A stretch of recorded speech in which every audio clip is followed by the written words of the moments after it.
My name is Brodie Askew, I'm 16, I go to Lincoln High School. I do horticulture and PE and thought I could combine the two by trying turf management.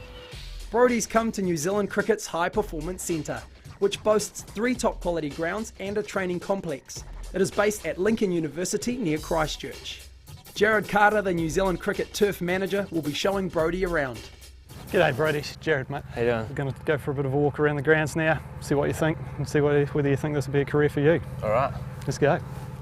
First stop, the superb Bert Sutcliffe Oval, an international standard pitch. The playing pitch is the main part of the ground, so we've got to do obviously a lot of rolling, we've got to keep an eye on moisture levels, plus we've got to keep an eye on obviously the climate.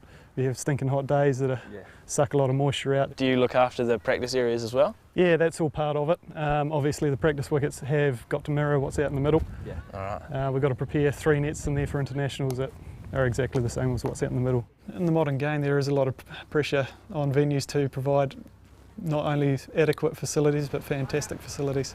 There's a lot of money being poured in by the sponsors. If wickets just aren't up to a high standard, they do risk losing those matches in future years.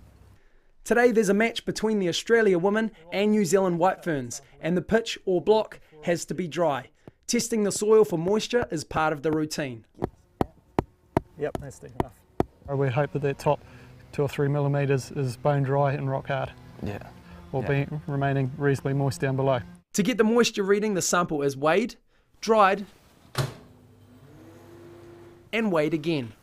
So is there such a thing as a perfect pitch? It's very hard to find, that's for sure. I mean, there's so many variables that can go into making a perfect pitch. You want high moisture in the base to get good amount of bounce. You want a nice even grass cover on the top, a bit more pace in the wicket. Yeah. You can have it right where you think you want it at the start of the day, but the weather of the day can change the pitch quite a bit itself. Good news, Brodie's in for a sizzler, so Jared checks out evapotranspiration, or how much water will dry out from the soil. And it gives us an average over the past week for the evapotranspiration rates. Today's pitch is perfect, but the spare wicket alongside needs a light soak. What can make wickets hard to get right would be just not getting the basics right from the start. If you don't get enough pre-season rolling in, if you don't get a very good grass cover during your renovation period, if you don't do your renovations right, they can all lead to an underperforming pitch. Done. Well done. But good turf management doesn't end with the block. There's a pretty big field around it. So what's the difference between an outfield and a block? Well, generally with a block we're going against most sports turf practices. We're generally looking to compact that as much as possible. We don't provide any aeration. Also don't have any thatch on a cricket block, whereas in an outfield, as we're doing now, we want to control the thatch. We want to provide a lot of aeration down below to allow the roots to get in nice and deep. And I'll show you what I mean by thatch is a lot of this dead organic material that builds up just underneath the surface of the grass. We take a core out here. We can see the organic matter building up in the surface, which is actually underneath the grass. That thatch offers something soft underfoot for the fielders to land on, but it needs to be controlled, and the scarifier is the machine for the job. Right, what we've got under here, if you sneak under and have a look, you've got the blades that are running vertically. Yeah. They're the ones that will cut into the ground as they spin around, rotating forward, cuts into the surface, removes all that thatch, and then just leaves it sitting on top. You ready to have a go? Right. Let's do it.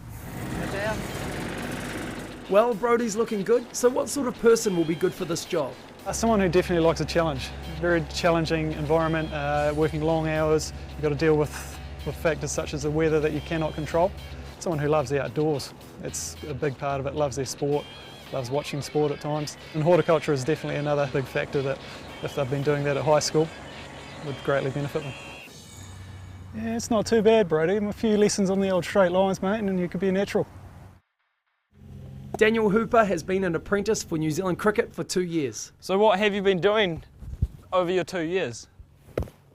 Basically you learn everything from turf agronomy through to using machineries, obviously preparing cricket wickets, which is where my field is at the moment. Yeah. But we obviously branch out into all sorts of things, soil types, everything like that.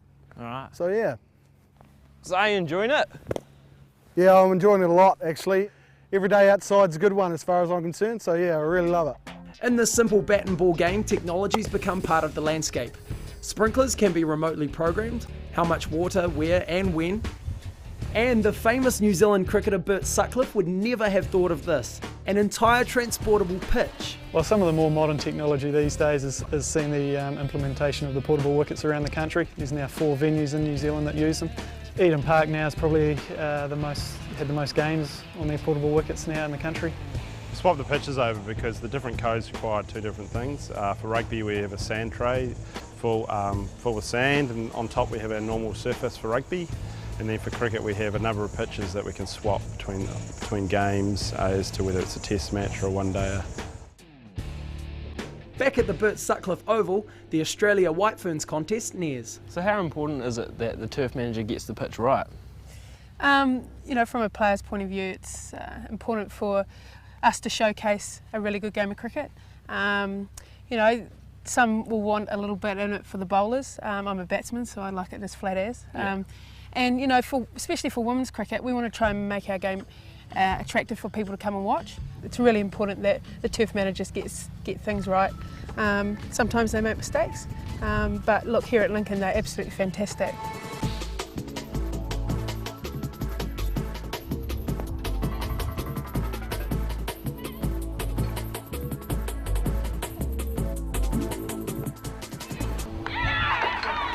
Thanks for the opportunity. No worries, I've appreciated all your work and I hope to see you back here shortly. All right. Good. Cheers. Cheers, mate. Turf management is definitely a career option for me. Working outdoors, hands-on, in the sport industry is definitely something I'd like to do. To become a sports turf manager, a national certificate is usually required. The Level 4 National Certificate in Sports Turf provides a comprehensive trade certificate qualification. There are core topics such as irrigation and turf disease management, and then the qualification is tailored to suit a particular sport. The instruction can be tailored to suit your needs with a combination of correspondence, block courses and workplace assessment. Training seminars are also specifically designed for a particular sector of the industry.